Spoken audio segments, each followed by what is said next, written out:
When we last left off, we were about to enter deep jungle, where, if you can believe it, things get even worse than they were before. But before I explain everything that's wrong with deep jungle, there's another big flaw regarding the commands that I forgot to mention in part 1.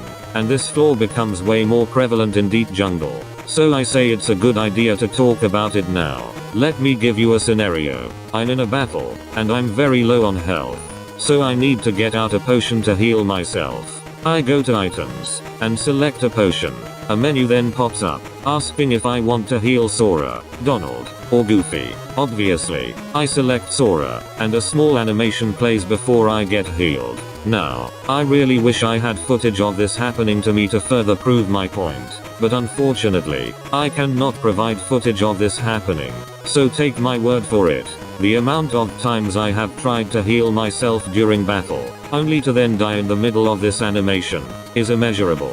Is it really necessary to play this animation when I'm trying to heal myself in the middle of a battle?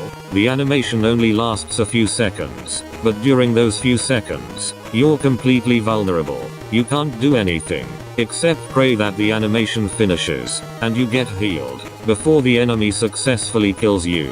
For fuck's sake. Just when I thought this game couldn't get any worse, it goes and gives me this nonsense. Seriously, think about this for a moment. Just let it sink in. You could die while in the middle of healing yourself. You could fucking die while in the middle of healing yourself. Kingdom Hearts. Truly one of the greatest video games ever made. Fuck off with that bullshit. You also have the option to heal yourself using magic. And thankfully they do give you a shortcut to perform the magic, which slightly fixes the problem with the commands that I brought up in part 1. But it doesn't matter if you use magic or a potion to heal yourself, because either way, a small animation plays, and you are completely vulnerable during this animation. So no matter what you do, you're completely fucked. This becomes extremely aggravating once we get to the boss battles. It's bad enough during regular enemy battles, but it's during the boss battles where the game really tests your patience, in more ways than one. Furthermore, why am I given the option to heal Sora, Donald, or Goofy? Why can't I just select a potion, and automatically heal myself? I don't play as Donald or Goofy, so why do they give me the option to heal them? Why does this game have to ever so slightly drag out the healing process? There's no reason for this to be here, since I can each give Sora, Donald, and Goofy different potions. So why am I given the option to manually heal Donald or Goofy, when I can just supply them with potions and other items within the pause menu, and then the AI for Donald and Goofy could just simply heal themselves? Look at this bullshit. Each member can hold their own items. Sora can hold 4 items, Donald can hold 3 items, and Goofy can hold 6 items. I don't know why it's Goofy that can hold the most items, and not, you know, the fucking main character of the game. But whatever, that's not the main point I'm trying to get across. What I'm saying is, there's no reason for these options to exist, when I could just supply each party member with a set of potions, before going into battle. Anyways, now that I've gotten that out of the way, it's time for us to endure the nightmare, that is, deep jungle. So, as stated before, the trio crash the gummy ship into the world. Sora ends up separated from Donald and Goofy. A boss fight with a jaguar occurs. Sora meets Tarzan. Tarzan joins my team, and I get heavily disappointed at the fact that I can only have Tarzan on my team in deep jungle. Good. Now that we're all caught up, let us continue. Donald and Goofy wake up somewhere separated from Sora, and the two of them meet 2 characters from the movie, Turk and Clayton. Meanwhile, we return to the gameplay. Tarzan jumps down somewhere, and I decide to follow him. I go into this area inside of a tree, before finding a hole, that takes me down to this small mini game where you ride a vine. To be honest, this mini game is kinda cool at first, but once you play it 2 or 3 more times, the novelty of it goes away very quickly. It also doesn't help that it's ridiculously easy to play, which greatly removes the fun factor for it. The good thing though, is that it's extremely short, being less than a minute long, so at least it's not as bad as the gummy ship minigame. Anyways, Sora and Tarzan fall into this lab area. Again, I've never seen this movie before, so please forgive me if I get any details wrong. We go inside of this tent, where we meet Jane, another character from the movie. Clayton then walks in, alongside Donald and Goofy, and Sora reunites with them, which makes Sora getting separated from Donald and Goofy kinda fucking pointless if you ask me, since they meet up again almost immediately after getting separated. But whatever, who gives a shit? Goofy tells Sora that he and Donald found a gummy block, which could hint at King Mickey being present somewhere in the jungle. You then have to go and get slides in order to jog Tarzan's memory of where Sora's friends are. So I go outside. There are 6 slides that you have to collect, and thankfully, they are all really easy to get. I walk back into the tent, and start the slideshow. You get a picture of a castle, which Sora claims looks familiar to him, despite never being there before in his life. You then get a picture of a man being a simp for a woman. I mean, a picture of a man giving a woman some roses, followed by a picture of an old woman holding a baby, a picture of a gorilla, a picture of a pirate ship, and finally, a picture of 2 men fencing. None of them help jog Tarzan's memory of where Sora's friends are. Well, that definitely wasn't a complete fucking waste of time getting those slides. Not one bit. Clayton then suggests that Tarzan takes the gang to the gorillas, and it turns out that getting to the gorillas would be much more infuriating than I thought. I leave the tent, and go into Hippo's Lagoon, where things take a turn for the worse. In Hippo's Lagoon, there are, well, hippos and a lagoon, but there's also a vine that you could climb up,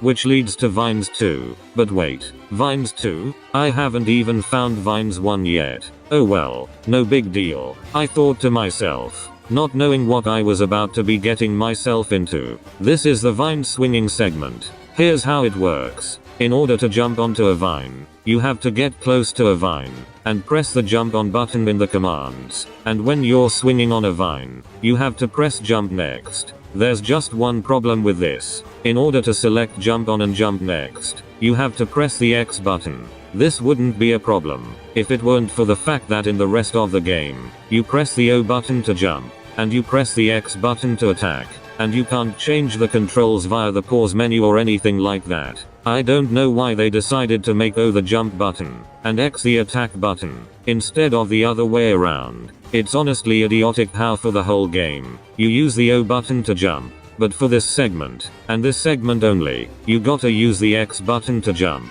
Consistency? What the fuck is that? That's not the main issue I have with this part, and again, I really wish I could supply footage that shows my problem, but I can't. So, as stated before, this vine leads up to an area called Vines 2. I don't know this, but I'm going the wrong way. There are various vines that are too far away for me to reach, and every time I fall, I end up back in the lagoon, and then I go back up to Vines 2 and try again, only to then fall back into the lagoon. Rinse. Repeat. This is probably the best instance of the game not telling me where the fuck I'm meant to go, and what the fuck I'm meant to do. I spend at least an hour, trying to progress through Vines 2. A fucking hour. Are you serious? It also doesn't help that every time you fall into the lagoon, you have to wait for this hippo that goes above and below the water. You can't jump while you're in the water, which is absolute bullshit. There are also instances where I try to make this final jump to the vine, only to then slip down into the water, and waste more time waiting to go on top of the hippo to try again. I don't even know what the fuck I was doing wrong with most of the jumps. Sometimes, you get lucky, and other times, you don't. Simple as that. This was when I had my second fit of rage with this game. By this point, all the hope I had of the game being good was completely gone. I was yelling at the top of my lungs playing this. I was sick of all the bullshit moments that were in this game. I could no longer see the appeal for this game. I could no longer understand why people love this game so damn much, and why so many people wanted Sora in Smash. I didn't want to look up a let's play or a guide or anything like that. As I said before, those are okay for when you occasionally get stuck not knowing what to do in a game. But again, Kingdom Hearts is full of moments where you get stuck not knowing what to do, and this is probably the best example of that. I already knew that Kingdom Hearts had a confusing ass storyline prior to playing the game, but nobody warned me that it had confusing ass gameplay as well. Eventually, I found out what you are meant to do. Get a load of this bullshit. You see these set of vines to the left of the screen? These vines that look like a background object with no purpose? Well, as it turns out, you can climb up to them, and then you can finally reach Vines 1, and play through the vine swinging segment properly. This is yet another instance where something that looks like it's a background decoration is actually something important that you could interact with. This is fucking bullshit. Why couldn't they make it more obvious that the vines were climbable? Better yet, couldn't they have put them in an easier location to spot them? I know for a fact that everyone that has played this game for the first time, even die-hard Kingdom Hearts fans, have made the mistake of going to Vines 2 instead of Vines 1. There's no way anyone playing this game for the first time would immediately go to these vines, knowing that that's where you're meant to go, unless they cheated, of course. Why couldn't they have these vines lead up to Vines 2, and this vine lead up to Vines 1, instead of the other way around? This is fucking awful level design. After going through all of that nonsense though, we finally make a little bit of progress on the storyline. The gang finally meet up with the gorillas, and Tarzan tries to convince the gorillas to help the trio, but to no avail. So, we climb up these vines that also look like they're part of the background, and we head back to the abandoned house that we started at. Turk is playing with a globe, not knowing that Clayton intends to shoot her. Luckily, Donald comes in to save the day. Kerchak then walks in, and is disappointed in Tarzan, I think. Tarzan then gets super pissed off at Clayton for attempting to shoot Turk. Back at the tent, everyone scolds Clayton for what he did. Clayton goes outside and hears rustling around the trees. Sora goes outside, and it turns out that the Heartless have invaded the jungle. What then follows is gameplay that is extremely repetitive and tedious. The Heartless are all over the jungle, and you have to defeat them by following this pattern. Go to the tent, talk to Jane, go to the area that she tells you to go to, fight the Heartless, and get an item from a gorilla. Once again, rinse, repeat. It's so fucking boring. Okay, I'm just gonna say this. Kingdom Hearts is boring. It is one of the most boring video games I have ever played in my fucking life. I get that this is a story-based game, at least I think it is, but regardless, that's not an excuse for having gameplay that is this boring. I don't get it. Why is it so boring? This is an RPG with Disney characters. This should be a fun and exciting adventure full of magic and whatever, not a joyless miserable experience that would greatly disappoint any kid that plays this. You have to do the same pattern 5 times. 5 fucking times. Go to the tent, talk to Jane, go to the area she tells you to go to, fight the Heartless, get an item from the gorillas, and repeat that another 4 times. You gotta go back and forth, back and forth, back and forth, back and forth. Where's the fun? I don't see it anywhere. For fuck's sake, the gummy shit mini games are slow and pointless. You can't go crazy with the party members and have characters from one Disney movie be in the world of another Disney movie. There are things that I can interact with despite looking like they're part of the background. And the gameplay is either boring or frustrating, but never fun. God, could this game get any worse? Actually, yes it can. Prepare yourselves people, we are getting closer and closer to the one flaw this game has, that made me reach my breaking point. So anyways, after spending 7,000 years defeating the Heartless in gameplay that's definitely fun and totally not repetitive, we get another brief boss battle with a jaguar. After that, the Heartless end up kidnapping Jane and Turk. Sora and the gang go into the tent and notice that they are missing. Tarzan then senses that they are in danger, and that they are somewhere inside of the trees, so we head up into the trees. Jane and Turk are inside of some kind of black fruit, and you have to free them.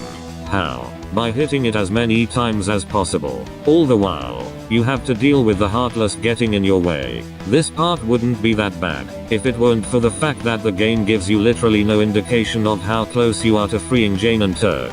The fruit doesn't get more and more damaged as you continue to hit it. It doesn't shake and get more and more loose as you continue to hit it.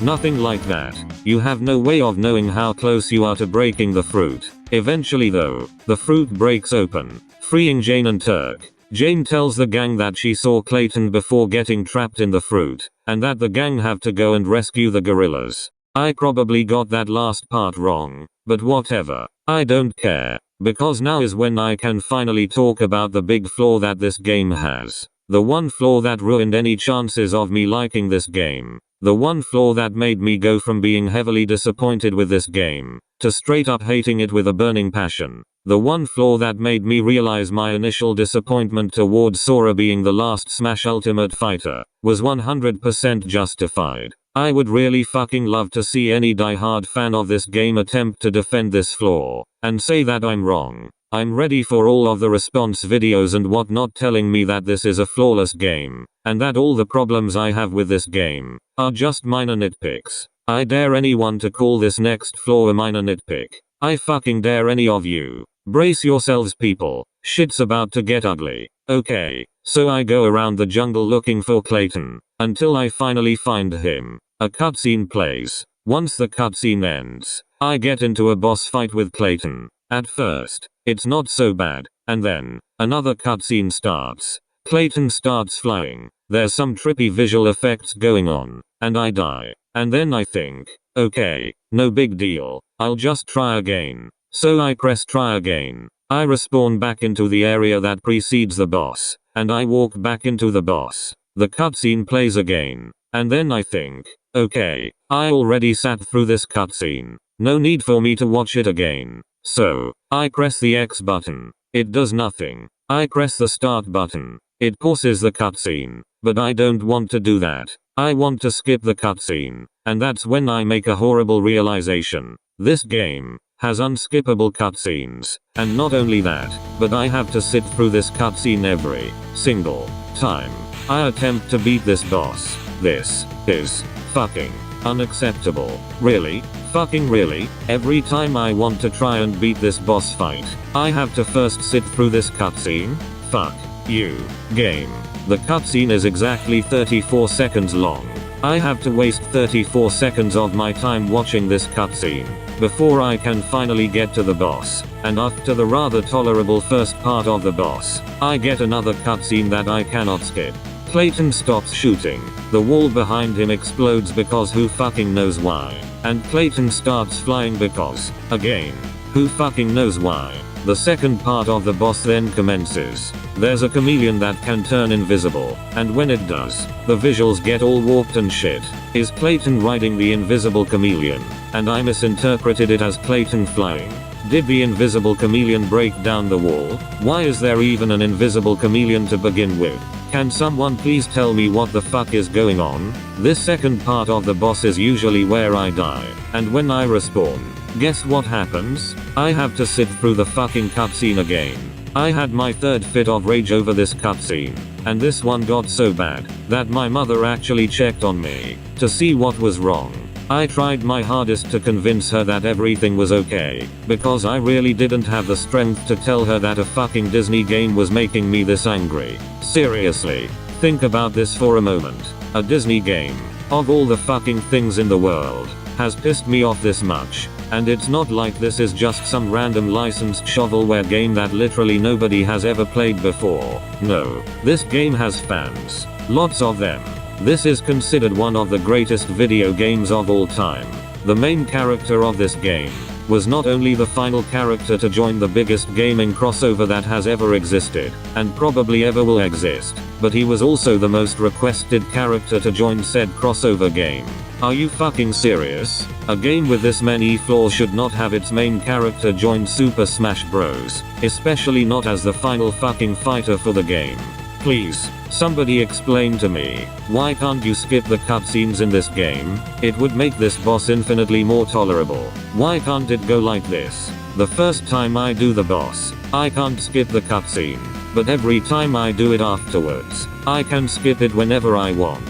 It's literally so fucking simple. Just press the X button, and poof, the cutscene is skipped, and the boss fight becomes more tolerable. Another thing to keep in mind is that by the time I got to this boss, I still didn't know that you could turn the enemy's health bar on, which only made things harder for me. I swear to God, First the health bars for the enemies aren't turned on by default, and now the cutscenes aren't skippable. What's up with this game not having basic fucking necessities that literally every video game needs? Eventually, by some fucking miracle, I beat Clayton and the Chameleon.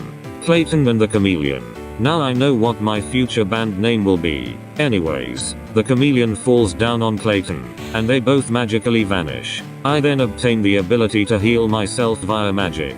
Though as stated all the way back at the beginning of the video, it's not as helpful as I want it to be. A gorilla goes up to Sora, and throws him up into the sky. Sora then dies, after hitting the ground, and the game finally ends. I fucking wish. Donald and Goofy also get thrown up, and Tarzan climbs up to join them. We then go inside of this cave behind a waterfall, and enter a platforming section inside of the caves. Look, I'm fucking exhausted, and we're almost done with Deep Jungle. Let's wrap things up. We enter this cave, with this blue glowing thing in it. Tarzan then learns about the true meaning of friendship, or some cliche crap like that. I don't know. Look, this would be a cute, wholesome moment, if it weren't for the fact that literally 5 fucking minutes ago, I was going through severe pain and suffering trying to beat Clayton. And now the game wants to give me this. Is the game trying to fucking guilt trip me or something? Is it trying to make me change my mind about all the negative things I've said about it? Because I hate to break it to you, but it's not going to work. You know what? I'm gonna say it. I don't care about whatever messages, morals, or themes that this game has. None of that is going to change my mind on the game. I'm not like every other cartoon YouTuber. I don't automatically say something is good, just because it has a good message. And I don't automatically say something is bad, just because it has a bad message. Or no message at all. Having a good message about friendship doesn't change the fact that the gummy shit mini games are extremely pointless, or the fact that the game has unskippable cutscenes, or the fact that there are vines that you could climb up, despite looking like they're part of the background, or the fact that the enemy's health bars aren't turned on by default, and you have to manually turn them on, but only after unlocking the ability to do so. No message or theme that this game has could make up for any of those flaws. Anyways, the blue glowing thing explodes into a bunch of butterflies, and a keyhole is revealed. Sora aims the keyblade at the keyhole, and shoots it, and with that, Deep Jungle is now forever safe, and a Disney classic is now forever ruined for me. Thanks a lot Kingdom Hearts. Meanwhile, a bunch of Disney villains are holding a conference criticizing Clayton for failing to stop the heroes, or some shit like that. I stopped caring about the storyline by this point, which given how notoriously confusing the storyline is not a good thing at all. It's not my fault though, if the game wants me to pay attention to its unnecessarily confusing storyline. Maybe it should have good fucking gameplay as well. Being a story-based game is not an excuse for having shitty gameplay. I'm just saying. The most important thing that you should know about this cutscene is that the villains kidnapped Alice, and unfortunately for Alice, I am not rescuing her. Back in the jungle, Sora, Donald, and Goofy say their final goodbyes to Tarzan and Jane, and I unlock a new Tarzan-themed keyblade. And just like that, I am officially done with Deep Jungle, as well as this part. In part 3, well, more shenanigans will ensue. For now though, I need to rest. All this talk about Deep Jungle has given me a massive headache, and I need to lie down. I'll see you all in the next video. Goodbye.